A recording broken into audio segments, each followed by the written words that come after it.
The sun is bright. Ice is solid. And there is no sex instinct.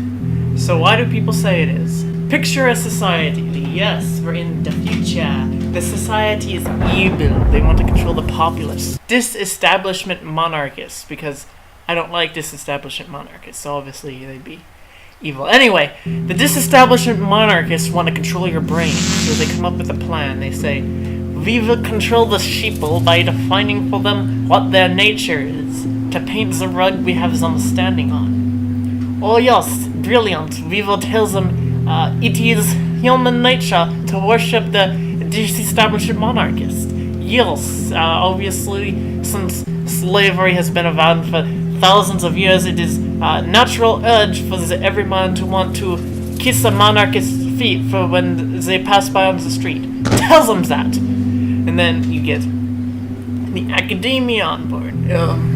It's quite striking. Disestablishment monarchism satisfies the two base human desires, which is disestablishmentarianism. Everyone wants that. And monarchy, very ingrained in human nature, as our numerous research in the field shows. Would such a campaign work? I don't know. But there is the appeal to nature fallacy, wherein just because something is natural doesn't mean it is good.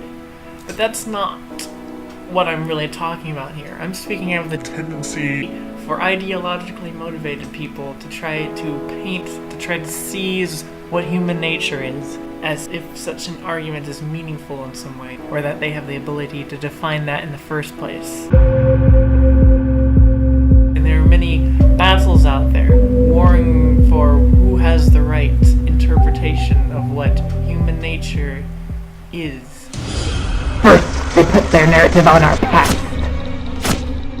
Then, the present. She would fight alongside her father. Union address. President Obama declares the shadow of Christ.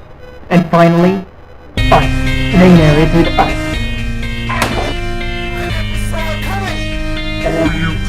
Narrate this, Hitler! I am the law, son. The law of nature. Rated R. Coming summer. Yeah, but I think it's just projection. Projection through insecurity, perhaps. Which is why I do not think the trend is done through evil or malicious ambitions. So, what do these people have to gain? A seeking of validation, perhaps. I believe in this, but cannot communicate why. So I will rely on hoping there is a mutual understanding on this as a way to communicate. Mutual understanding on this. I don't know, it's just guesswork at this point. Who can tell with these strange people? There's strange people out there.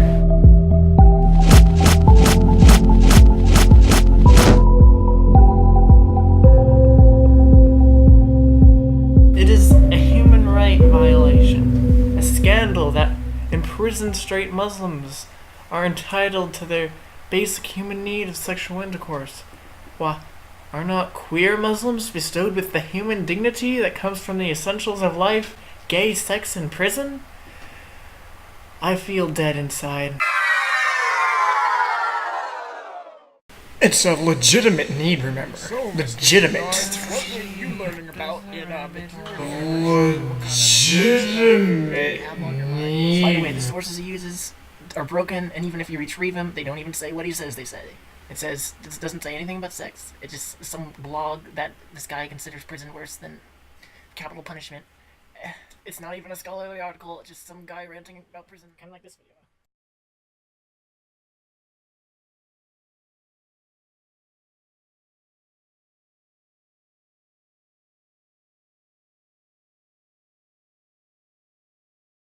Too many families throughout Central Florida will go to bed hungry, and tonight is no different than any other. Well, sure, water's important, but am I forgetting something? I mean, that's not the only need out there. We need to start another organization. Today, a truck carrying 4 tons of food.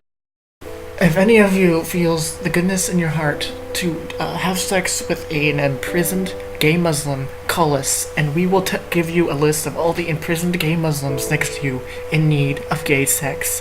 Thank you for your charitable support.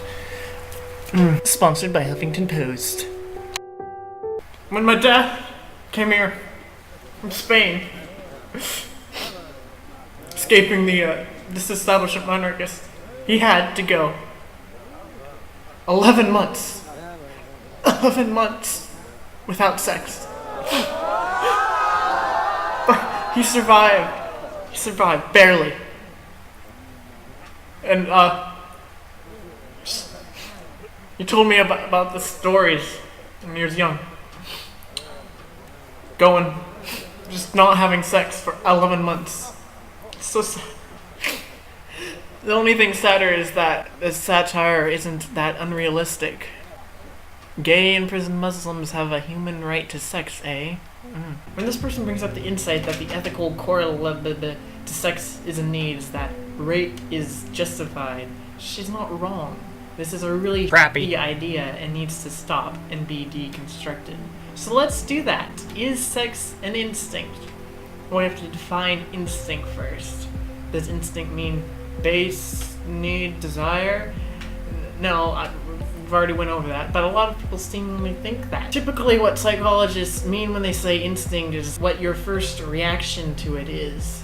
Take spiders. When I showed you that picture, you were scared. You were scared for a second. You were like, what the a spider!